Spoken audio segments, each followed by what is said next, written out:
Today's episode is brought to you by the Vegas Beer Guys. Everything sequel contains explicit language.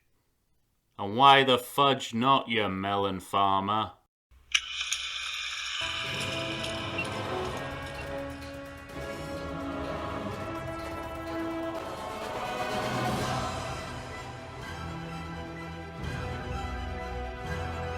Hello and welcome to the Everything Sequel Podcast. This is the Spiderman edition.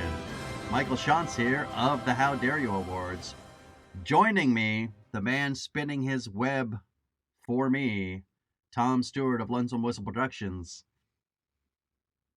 Shoot him a little something, Tom. Whoa, he stole that guy's pizzas.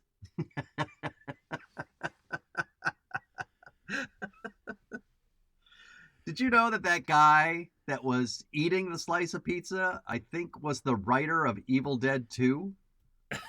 That doesn't surprise me for a second. Yeah, no, not with Raimi. That looks like a man who was involved in that project. Well, I mean, I chose that as a quotable, partly because it's a moment I really like, and partly because it's also a kind of a problematic moment for me. Okay. Expand, please. I will expand. So what I like about it is we've talked on this podcast before about needless placeholder dialogue in action movies. You know, this reaction shot, which usually comes with I gotta get me one of those, that's gotta hurt, or you gotta be kidding me. And, you know, we've said, well, why doesn't anyone write, like, interesting dialogue in those moments? And here it is, you know, it's like, here's a perfect example of it. It's a funny idea. It's a good gag. Yeah. It plays with your expectations of what it's going to be. Unfortunately, everyone who reacts to anything in these movies has to be African American. And there are literally no African American people in the main cast. Right. And we're in that... This is something we've also talked about. We're in that weird place in Hollywood. Yeah, this blind spot in racial relations in Hollywood. Because we're in a new millennium. Yes. And Hollywood is still woefully behind the times. Except it's, you know, they now, again, we've just taken our eye off the ball when it comes to representing race on screen. Sure, and it's not malicious racism. It's just no.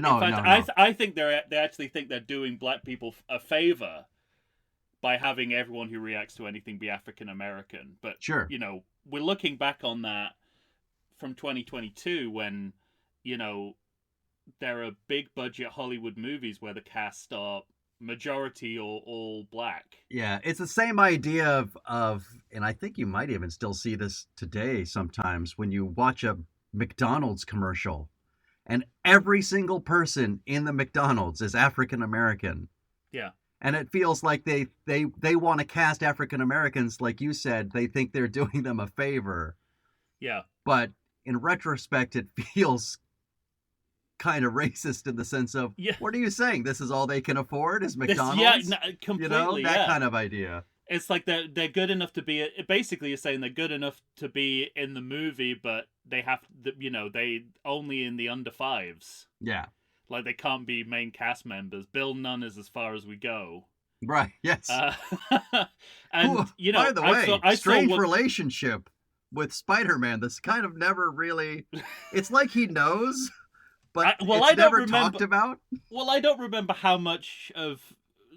I assume that all of this was talked about in Spider-Man because again I got the same impression that there was something going on between these two guys that had been explored. It's not talked about. Okay. No, yeah. Well, then that's a real non sequitur. Yeah. It's really strange because I saw Wakanda Forever this past weekend. As did I.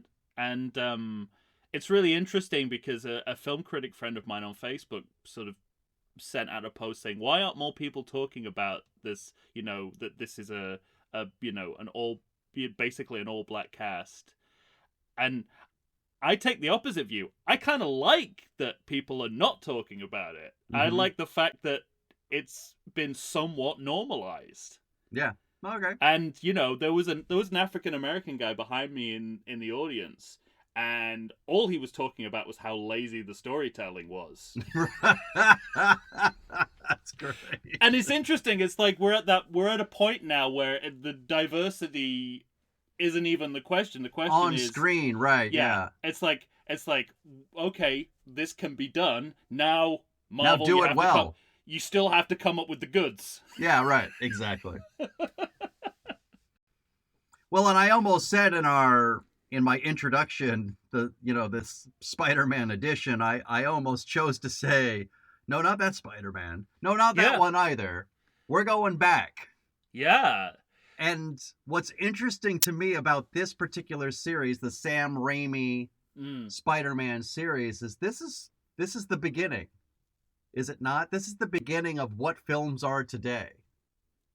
In lots of different ways, right? I mean, the fact that the Marvel Cinematic Universe is still with us, we're still actively making and rebooting Spider-Man as a franchise. I mean, a lot of that had to do just with Sam rights, Raimi still directing Marvel movies. Yeah, right. That's true. Yeah, right. It's interesting how far we've come, but also how contemporary this feels, given that the movies that come from 2004 and 2007. Right. I mean, there are big differences, but there are also some kind of weird continuities as well. There's some weird continuities, and they're, speaking to the broader idea with the first Spider-Man coming out in 2002, and then most specifically, I think, Spider-Man 2, because those two movies are generally thought of as very good movies. And because of the quality of the movies, of those two movies in particular, rather, it kind of gave, it was the nugget of the idea of this is what Hollywood can make money off of. This is what people want. This is what the broader public superhero wants. Movies more generally, even outside. That's what I mean. The connection to like superhero movies generally, and how prevalent they are in our lives today. Yeah, that it traces back to these, because I mean, we had Superman, we had Batman, but they didn't give birth to superhero movies the way we have them today, like these two. This series did. I agree completely. It's also interesting to see that even at this stage in the Marvel Cinematic Universe, they were totally scooping DC. Yeah. Oh yeah. Right. I mean, this is pre Batman Begins. Yeah, exactly. I thought of that too. And you look back at it, and I don't think it's remembered this way, but they got to the same ideas that Batman Begins did, but a year before. Yeah. And of course, you told that story on, I don't know, one of our many Superman episodes, about how J.K. Simmons' performance as John Jameson scooped Superman Returns and made it, and at least to their eyes, made it impossible for Frank Langella to be a blustery, newspaper editor. The character he's supposed to be.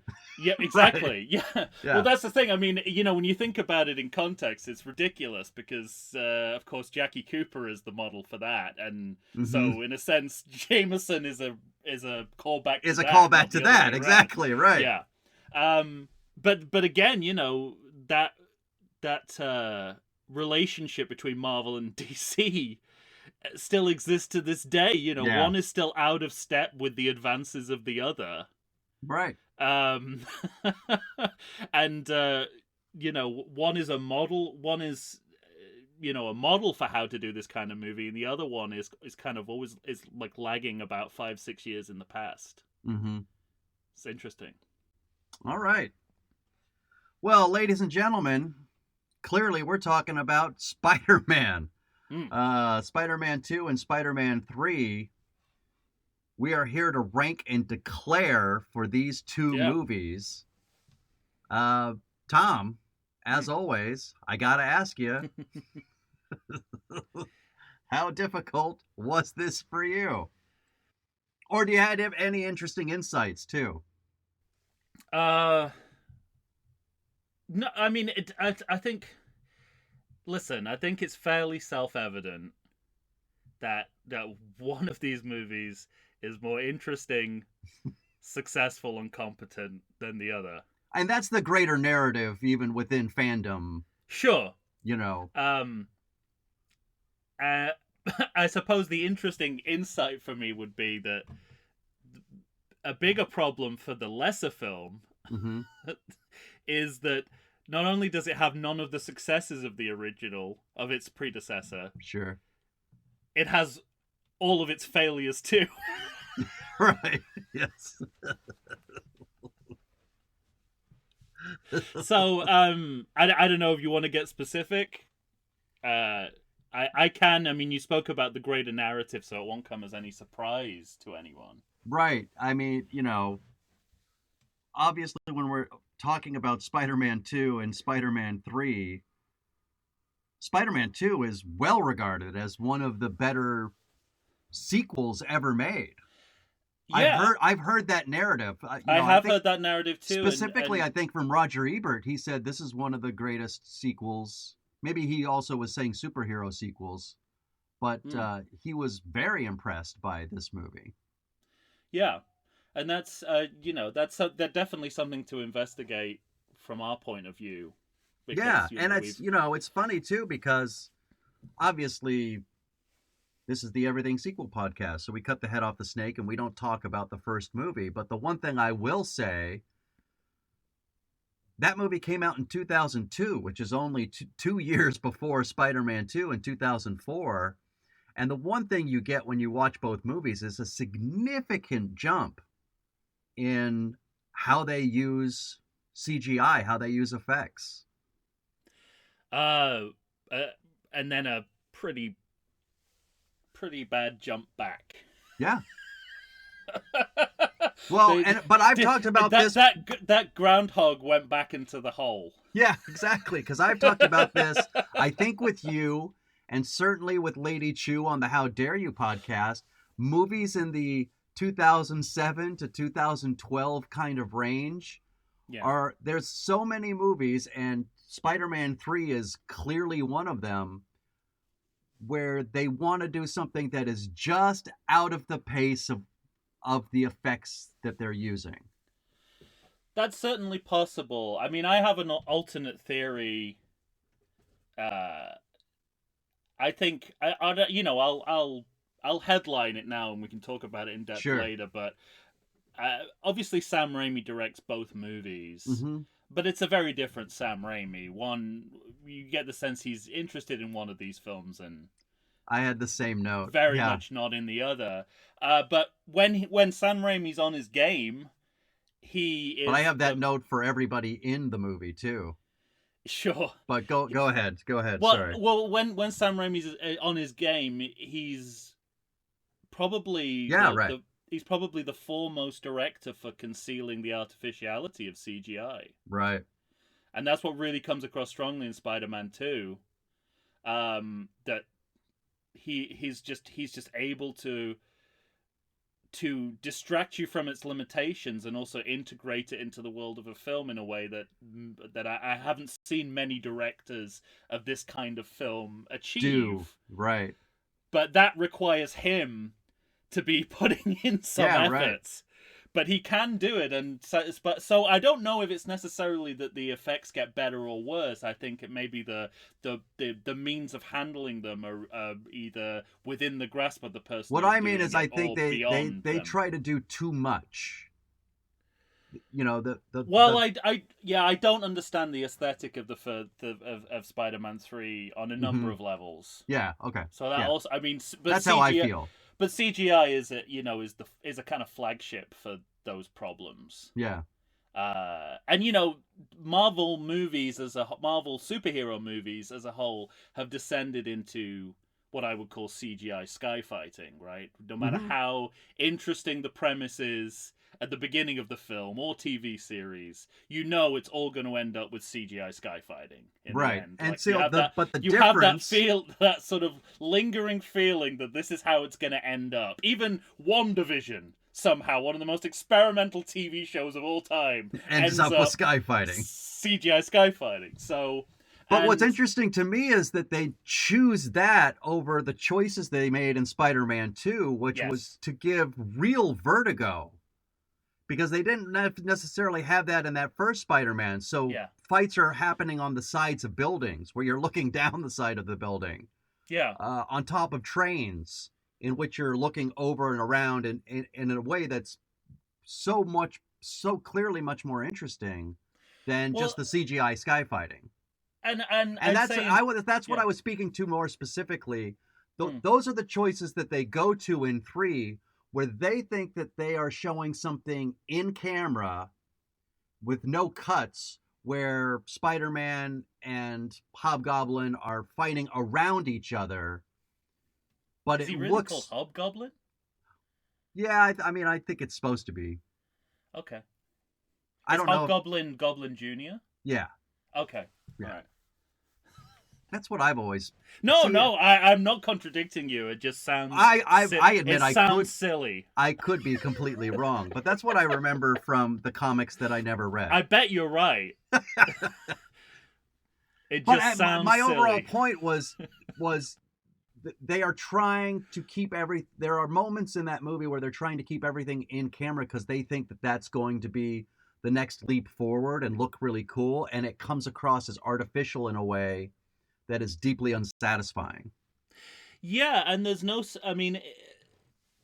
the other thing that I think Sam Raimi does incredibly well, and it's interesting that he worked with the Coen brothers, because I think this about the Coen brothers as well.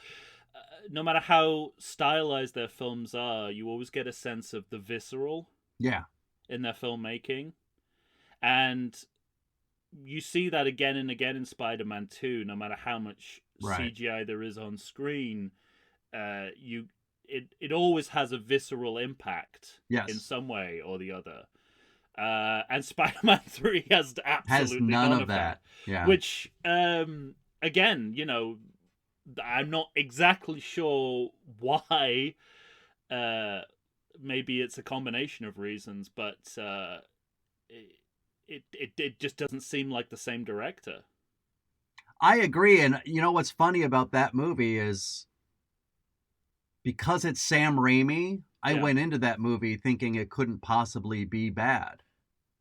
That interesting. There's no way he could fuck it up. And so when what happened on screen was shat out in front of me. If you haven't figured it out, Spider-Man 2 is at the top of our list and Spider-Man 3 is at the bottom. Exactly. Footnote. But here's what I'm going to say, because there was one interesting thing that happened to me while I watched Spider-Man 3. As I said before, the first time I also have one interesting thing. I wonder if it's the same thing. I don't think so. Not by the sound of what you're saying. And I think what I'm going to say is going to surprise you. Because as I was saying, that movie felt like it was shat out in front of me the first time I saw it. I mean, I couldn't believe how much they fucked up that movie. That was my thought at the time. Yeah. And I mean, when we were doing Halloween, I think I mentioned that I saw Halloween Kills a second time after seeing it in the theater, and you were like, why? And my thought process was, there's no way it's as bad as I thought it was. And I remember kind of doing the same thing with Spider-Man 3. I saw it when it came out on video or whatever, and wow, you didn't even go to the movies to see it? No, I mean, I saw it in the theater, but I'm saying I saw it a second time. Don't scare me like that. When it came out on HBO or whatever. I feel like I know you. Don't worry me. No. Again. You're safe, sir. You're safe. Don't you worry. Of course I was there. Probably opening day. I'm sure I still have the ticket. I can look it up. That's true. But you know, it was one of those things where I thought it couldn't possibly be as bad as I thought. I'll watch it again, and I thought, no, it's that bad. And I can't remember if I'd watched it one more time. But watching it for the purposes of this podcast, I almost gave it a break. It wasn't quite as bad as I originally thought, I think. Well, I mean... So I'm going to give it that break. And you're right to give it that break because, I mean, we're already into good and bad, really. I know, we are. But what I will say is there are a couple of scenes in the film when it owns and celebrates its own badness. Yes. And they are the highlights of the film. Right. And I wish there was more of an effort to rally round the spectacular failure that this film is and make that work for it. Because it really is literally a couple of scenes where I'm thinking, that's difficult to do in a superhero movie. This could have been so bad though. It's good. This really could have been so bad exactly. It's good. If you'd have tweaked it, if you'd have tweaked the, if you hadn't just settled for it's gonna be mediocre. Yes, right. Well, and also I think spectacularly bad. I think because it's straining so hard to, I think, break new ground in the superhero genre. Like, that's what it felt like it was trying to do to me. Okay. That I can't, I don't even know how to explain it. I don't know how to explain I think it goes to specifically that the fight with Harry, the CGI air fight, and then the last act fight, where the CGI is up at a level that they're trying to give you spectacle, right? And it comes across as rather sad. It does, yeah, and cheap. And cheap. And cheap. The whole thing You're right. Looks cheap. And I'm sure it's not. I'm sure there was money behind it, but it exactly. Looking very cheap. That's what it is that it, that there's so much money behind it, and it's sad that it looks so cheap. And so it can never... And bland and boring as well. Yeah, exactly. And so for me, it can never raise to the level of so bad it's good because of that. No, I'm literally talking about a couple of scenes where they like I say, they celebrate the strange choices that the film has made. Yeah. To a point where it becomes. I assume we're talking most specifically about the same scene. I think so, but it's just maybe we'll keep it, but it becomes almost enjoyable. Yeah. This is the first time I've seen Spider-Man 3. Oh my goodness. Yeah, and I knew exactly 3 things about it. 1, it was not well liked. Right. 2, there's a "How did this get made" episode around it. On it. And 3, it's mocked in Into the Spider-Verse. Which I think is that's a big swing to mock a Spider-Man franchise film in a Spider-Man film. That's great. Yeah. So those were my only real expectations. And given that they were set that low, there was things to like about it, but it also, it conformed to those expectations of what happened. Yeah. And like the idea that even in the canon of Spider-Man, this is the elephant in the room. Mm-hmm. And Into the Spider-Verse, they show a clip from Spider-Man 3 and say we don't talk about that.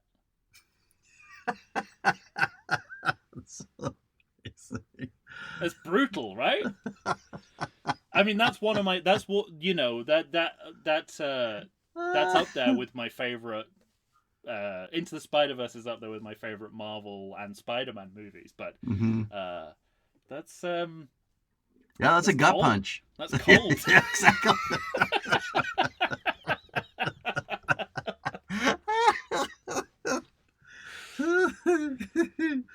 Into the Spider-Verse got past me, and I still haven't caught up. I haven't seen it yet, and it's been on my list. And it's just one of those things where sometimes something gets past you, and you think to yourself, "Oh, I'm going to watch that at some point real soon," and then real soon is a few years later, and you still haven't watched it. I'd put it in our watch-alongs, except it's magnificent. Yeah, right. Because it's a very difficult to categorize as a sequel. Mm-hmm. But it's we could do a nice one. That's all right. Yeah, let's do a nice one. It's too good. We could gush. It's just up one there. song. It's up there with Spider-Man 2 for me. Yeah, you don't need the hand holding, but No, not at all. We'll preface that. Yeah. So yeah, Spider-Man 2. Here's what I'll say regarding good or bad. Mm-hmm.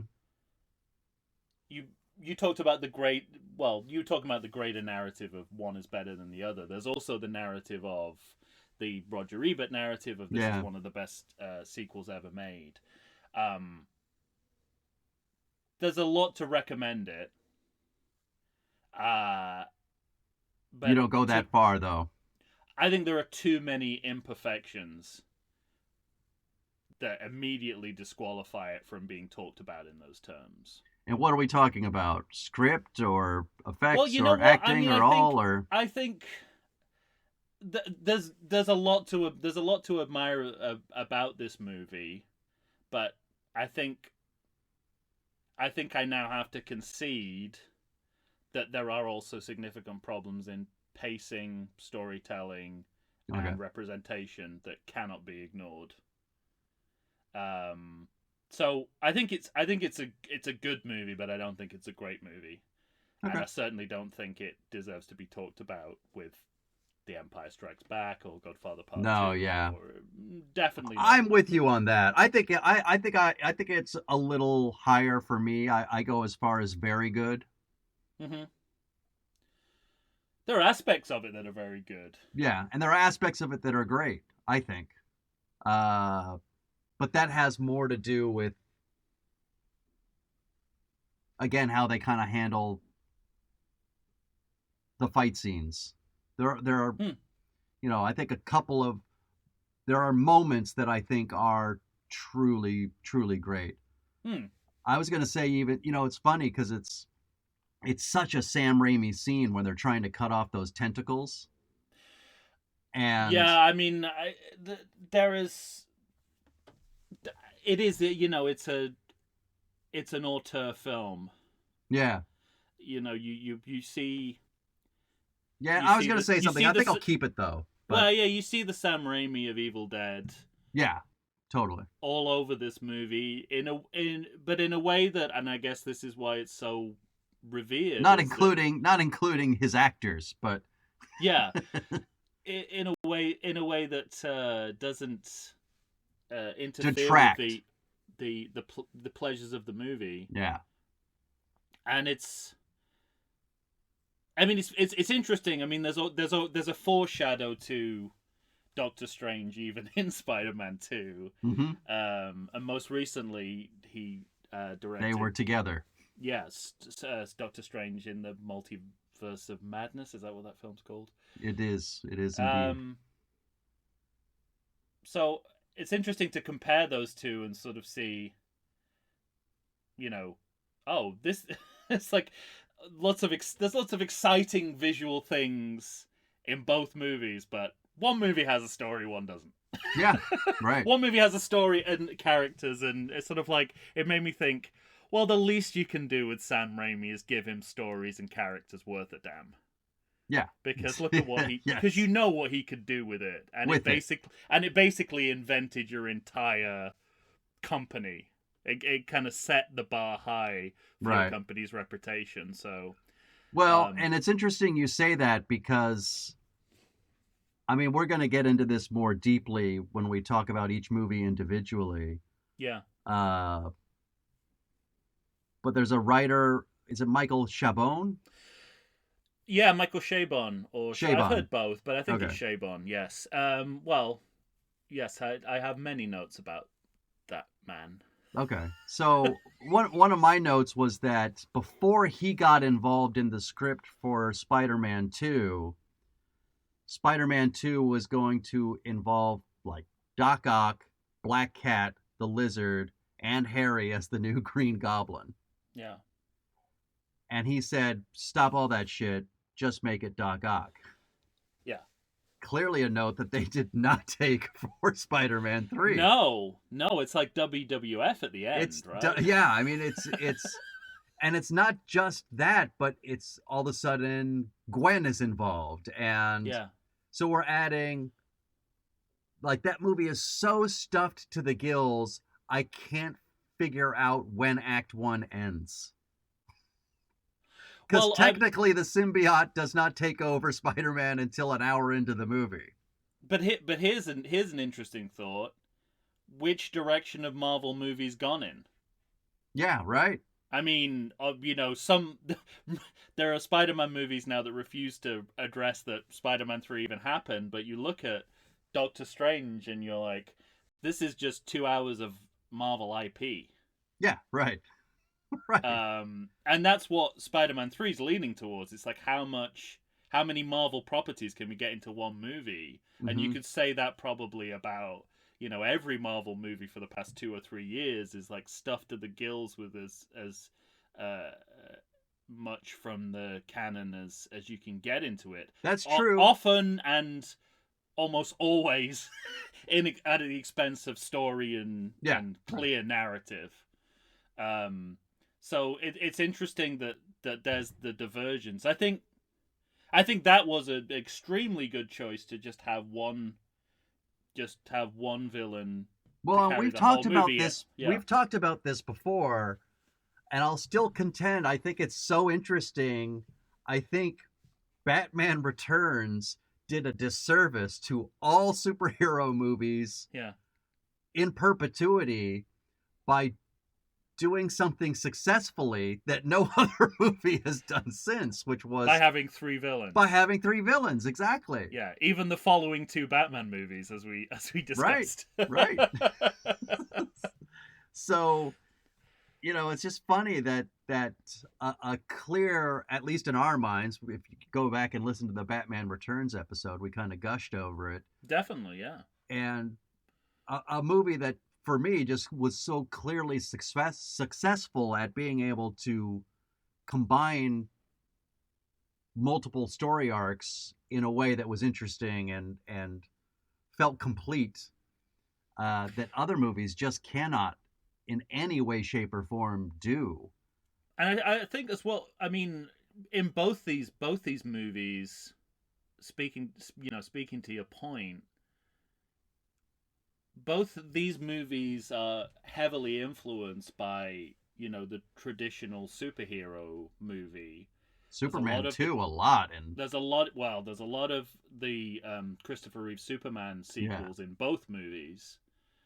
There's definitely a flavor of Batman 66, that kind of camp energy. Yeah, absolutely. That has, I think, more to do with Sam Raimi himself. And yeah, but I think it's, that's what it kind of put me in mind of. But I think also the Tim Burton Batman films, I mean, Danny Elfman does a score for both of these movies. I was going to say, because you had made. So I think they are thinking of these prototypical formative superhero movies and TV shows. Absolutely. But these movies are also concerned with launching a new style of superhero movie, which, to their credit, is with us, for better or worse, is still with us today. Right, which they did. Yeah, they set out that goal and completed that task. Yes, absolutely. Yeah. And I guess it's it's a little like Venom and Spider-Man. It's like you get get light. It's light and dark, isn't it? Because it's all the successes of. It's kind of everything that's successful about the new wave of superhero movies, but also everything that's wrong with them you can see in these 2 movies. Mm-hmm. Definitely more in Spider-Man 3, but I don't think Spider-Man 2 achieves everything that it wants to do. as successfully as some people have said. People have, yeah.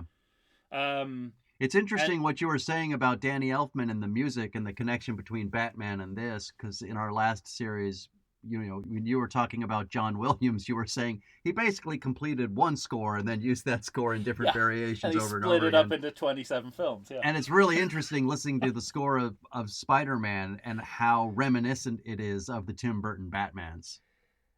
But also, it feels like directly connected. It feels like that same argument. But interestingly, and I don't know how deliberate this is. It also feels like a foreshadow of Hans Zimmer's Batman music. So it's like a hybrid of two different eras of Batman. Yeah, that's scores. Interesting. Which, when you think about the movies themselves, that's what they represent. They're in between two phases of superhero media. Sure. And as usual, we're doing comic book adaptations. Neither of us know anything about comic books. Right. No. We have to mention, and I think it's interesting because I don't know about you, but when I was growing up, I knew Spider-Man. I didn't read any of the comic books. But I didn't read any of the comic books, but I'll tell you what I loved, because I think Batman was my favorite, but I really did. I loved Spider-Man as a little kid. Yeah, and me too. You probably know the shows now, I'm sure, having a small child, but we had... Boy, do I. Yeah, we had, of course, there's Sesame Street, but there's also the Electric Company. Yeah. And Sesame Street as a little kid was always my favorite, but the one thing Electric Company had was Spider-Man cartoons on it that I remember. And so I would tune in just to try and get a Spider-Man cartoon out of the Electric Company. Loved it. Yeah, but the cinematic iteration of Spider-Man doesn't exist till 2 years before this. Mm-hmm. Which is, I mean, I guess Batman. Well, I mean, it's interesting because Batman, the comic book, is based on movies with a kind of Batman-like character, but then there's decades where, apart from the Batman '66 movie, there's no cinematic Batman, and then from '89 onwards, it's kind of been relentless. Well, but speaking of your... but that's like 10. This is like 10 years after that before Hollywood is, actually has a Spider-Man movie. Yet the character is ubiquitous in culture, I guess, from the cartoons, the live action, the highly satirized live action show, and the cartoons themselves have a very poor But I think reputation. Hollywood waited that long because, I mean, if you look back at the Christopher Reeve Superman, and there was talk of how are we going to get this guy up in the air, and then he's, they're on cables but hiding the cables. Oh, that's interesting. Yeah. And as he slowly, all those shots of him like holding Margot Kidder and slowly coming down onto a rooftop, and with Spider-Man, you just don't have that ability. He's got to move quicker than that, and I don't think they had a way to do that. And I think they had to wait for technology to catch up to a certain point where they felt like you only have to watch the live action Spider-Man from the to know that for sure. The late 60s, early 70s to know that yes, that is a. But but it's interesting that it's such an icon, that it is such an iconic superhero, and yet it takes the turn of the millennium for us to get serious about doing it as a film franchise. Right. And then I guess the same thing happens with Batman. Is you never I guess you're trying to catch up with all those lost years, and you just you reboot it every couple of part of that had to do with Sony having the rights and not wanting to give them up. Right, so that's why we had the Amazing Spider-Man come out so quickly after this ended, because they don't want to give up the property. But that's so strange, isn't it, when you go into a movie admitting that you're not going to make the best possible product that you can. I don't know that they think that they're doing that, but they're, but when you have to say, hey, we got to do this quick, it's not a great starting stuff point. Doesn't come out of that, does it? Yeah. Hellraiser Revelation, Fantastic Four. It doesn't. Yeah, exactly. It doesn't lend itself to creativity. Oh man. But we'll get. I mean, it's not a sequel, but boy, I know it's a reboot, but man, what a great watch along that second iteration of the Fantastic Four would be for us. Yeah. Well, and we're gonna, and we're setting, we're just dealing with these two films. Correct. I mean, obviously we have more Spider-Man films to talk about, but we'll talk about. I don't know how we'll split it up, but we'll deal with all of them in turn. Mm-hmm. Right up to the most, because there's two different franchises going on at the same. There's two different franchises going on at the same time, and apparently they're all connected in one big multiverse. So somehow, that makes our job pretty difficult to know what to do. Exactly. Yeah, maybe the beginnings of all the reboots are watch-alongs. Yeah, that's not a bad. Well, except Into the Spider-Verse is the beginning of a reboot, and it's magnificent. Yeah, that's true. Yeah, we do a nice, a friendly watch along. Yeah.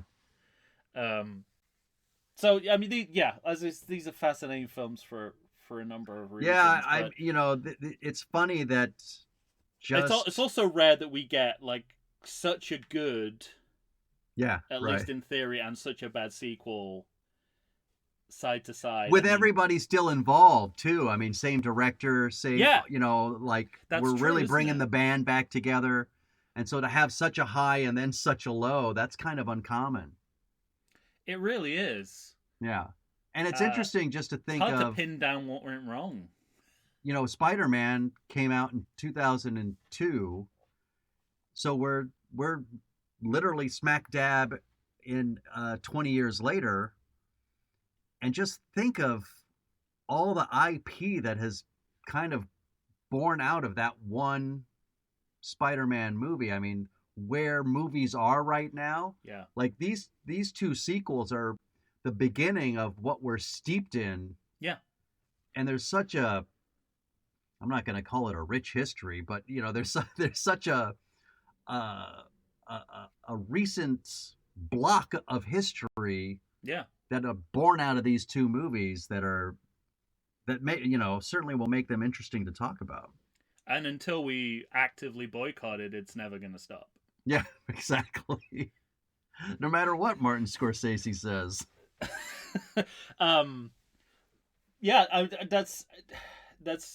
That's really interesting. And yet looking, now that we're saturated with this kind of movie, when you look back at Spider-Man 2, it also makes a compelling argument for not reaching out and creating a cinematic universe. Yeah, right. Like just sticking with one superhero, one villain, and just telling one story. Even by Spider-Man 3, you get the sense of, this is we're trying to do too much narratively here. Well, I mean that's plainly obvious in that movie. I mean that's one of the, if that movie is a stilt house, that leg of that house, that's the rot. Yeah, but there's that moment in which they mention the sort of eerily prescient moment in which JJ mentions Doctor Strange. Yeah, and right. And in the back of my not in the back of my mind, my first thought was, that's enough. Yeah, that's you need. all I need of this Marvel Cinematic Universe. Exactly. Is just a hint that there's something going on off screen that I never need to see. Right. You know why I don't need to see it? I'm watching Spider-Man. Yeah. But it funny. I mean, just literally talking to you right now, it occurred to me that it's been 20 years. Yeah. And I mean, think about how much they've done in 20 years. Yeah. Saturation is the right word. It's everywhere. It's everywhere and everything in what movies are getting made right now. Yeah. And they're even making movies like Wakanda Forever, which are just like, could be done as a music video. Mm-hmm. And yet it's a 3-hour movie. Nearly 3-hour movie. Right. Exactly. It's like, we've made a film because someone tragically died and we want to send them off in the right fashion. It's like, great, that's not a reason for making a film. Yeah. That's not your starting point for making a film. What I found interesting about that movie, it was the only thing that they did really, really well. They made me, and all they really needed was that opening, that silent opening with the Marvel credits, with just him, was incredible. It was the best thing in that movie. Yeah. All right. I didn't sign up for Fish People. So, but that there's a real, for all its faults, I guess for the faults of both movies, they are trying. They're trying sometimes too hard to tell a story based on characters and their relationships and their emotions. Yeah. And how those change and give it a satisfying beginning and a middle and an end, which you sort of, it's not quite how you want it done in Spider-Man 3, but you do get it. You do get it feels they sort of wrap up the trilogy. They do. I mean, actually, I'll say that because that was one of my takeaways. I didn't compare that to now, where they're not interested in telling straight ahead stories anymore. No, yeah. I mean, you can talk about whether it's good or bad. That's a good or bad thing, and if if it's just cinema a spectacle, then there's no reason why narrative even needs to play a role. But they're just not interested in that anymore. And I've seen enough Marvel movies over the past 2 years to know that is not their priority now. That is not what they think people want. But if the guy behind me in Wakanda Forever is anything to go by, people do still care. Right. Even the target audience still care. Sure. About seeing a story that interests them. I mean, it's always the place you should start and end, isn't it? Apparently not. I mean, the more big studio movies I see from, not just from Marvel, but from DC and just, more generic blockbuster films. Yeah, right. It doesn't even it's cross not their even radar. It's not even, yeah, exactly. I was just gonna say the same thing. It's not crossing their mind even. It's nowhere near on their radar. So you do get that sort of, I think having Shaybon involved in Superman 2 and Spider-Man 2 yeah, little it is a you problem. Had a little sequel Freudian slip there. I know. It is a problem because he's problematic in the way he writes screenplays, but there are also moments where I think I'm glad that there's a writerly approach to making this film, because that center, even if it's not done well, like when you have a writerly center to a film, it helps. It really helps. Yeah. So. Yeah, it comes as no surprise. We're putting Spider-Man 2 at the top. Yeah. Spider-Man 3 on the bottom. And I assume we're both good bad. Spider-Man 2 good and Spider-Man 3 bad. Yeah. But I suppose you asked for an interesting insight. Mm-hmm. One is perhaps not as good as some people have said, and one is perhaps not as bad as some people have said. Exactly. Although, I would also contend Spider-Man 3 not bad enough. No, yeah. Exactly. If only it was a little worse. Yeah. Spider-Man 2 not good enough, Spider-Man 2 not bad enough. So that's the funny thing, and I think part of it has to do with the fact that we're on this adventure together and I'm doing this podcast. I was able to enjoy that movie on its level of badness more than I'd ever any other viewing. That's interesting. I just to sort of not enough to say it's so bad it's good. You understand, but you've been brainwashed by that. I've been brainwashed, and this has been my journey over the past couple of years doing this podcast. Is that how hard it is to make a competent sequel of any kind. Yeah, right. And the greater respect I have for that 2 years into this. It made me think that, Spider-Man 3 is making a lot of the right moves narratively. It's just we'll have to talk about that. In terms of wrapping up a trilogy.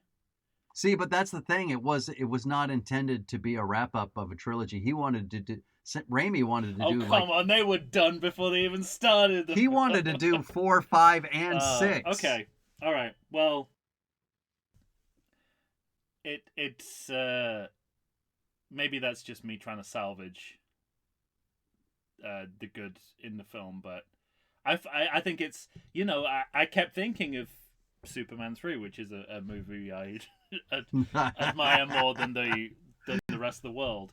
But yes. I kept thinking of Superman 3, and it's like, oh yeah, this is what they did at this point in Superman 3. It's quite a good thing to do in the third installment of a trilogy. But of course, they had Superman 4, and they didn't end it there. But yeah, it's terrible. I think it's self-evident that it's terrible. That's great. But it's terrible. Yeah, but I have far more respect for the challenge of making that kind of a film. Yeah, for sure. And that you said you wanted to give it a break, and I'll give it that break, but that's about as far as I'll go.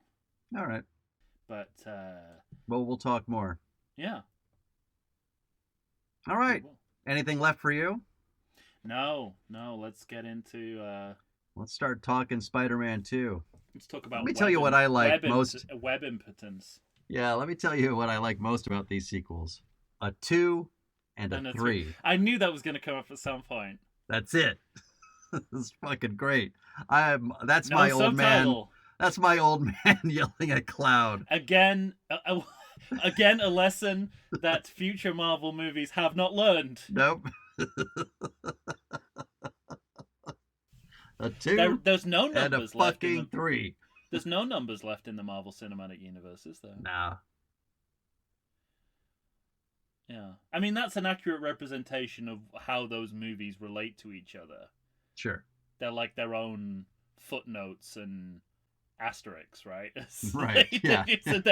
They're not sequels. They're at this point, some of their subtitles might be able to reference something else in some other movie. That's where it's gonna go. Some of them are literally side quests, right? Some of them are literally like people go off with other people from the movie and have their own adventure. Yeah, exactly. All right, ladies and gentlemen, you're going to have to tell us what you think of the Spider-Man series. We're talking Sam Raimi's Spider-Man movies. Find us on Facebook, Instagram, or Twitter. Send us an email to everythingsequel@gmail.com. Do you agree with us? Is Spider-Man 2 at the top of your list? Is Spider-Man 3 a bad movie? You're going to have to let us know. All right. For Tom Stewart of Lonesome Whistle Productions, Michael Shantz here of the How Dare You Awards. When you hear us next time, of course, we're going to be talking Spider-Man 2. Say goodbye to everybody, Tom. Do I have any girlfriends? It's a line from James Franco that is not dated well. Yeah, exactly. I'm surprised he didn't use the amnesia defense when he was accused of sexually inappropriate behavior. You know what happened? That could have worked for him. You know what happened? I got knocked around on Spider-Man 3 too many times.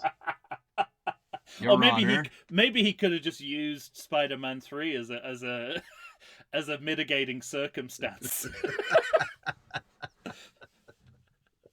I submit to you this screenplay, Your Honor. Yeah. I was in Spider-Man 3. Case dismissed. Case dismissed. You beat me. All right, everyone. Until next time, thanks for listening.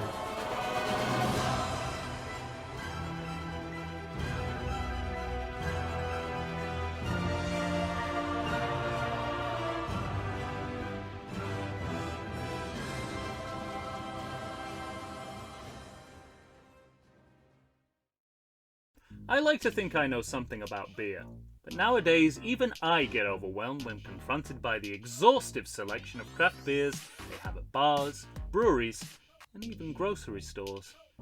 Back in the day you had one, maybe two craft beers to choose from, and if you were confused, you ordered a Guinness. But in beerstinations like San Diego, the craft beer options lately are in double, sometimes even triple digits. So what's a beer drinker to do? You need what I need, the Vegas Beer Guys. Your beer of choice should be a perfect blend of malt and hops. And so a live show about beer needs that same balance. And the Vegas Beer Guys matches beer expert Dan Aker with self-proclaimed beer novice Stephen J. Weiss. The results are eminently drinkable. They're on Facebook, they're on Instagram. They'll try new beers, they'll tell you about beer. Think of them as your beer Sherpas guiding you up a foamy-headed mountain to reach the peak of your pint. God, I need a beer.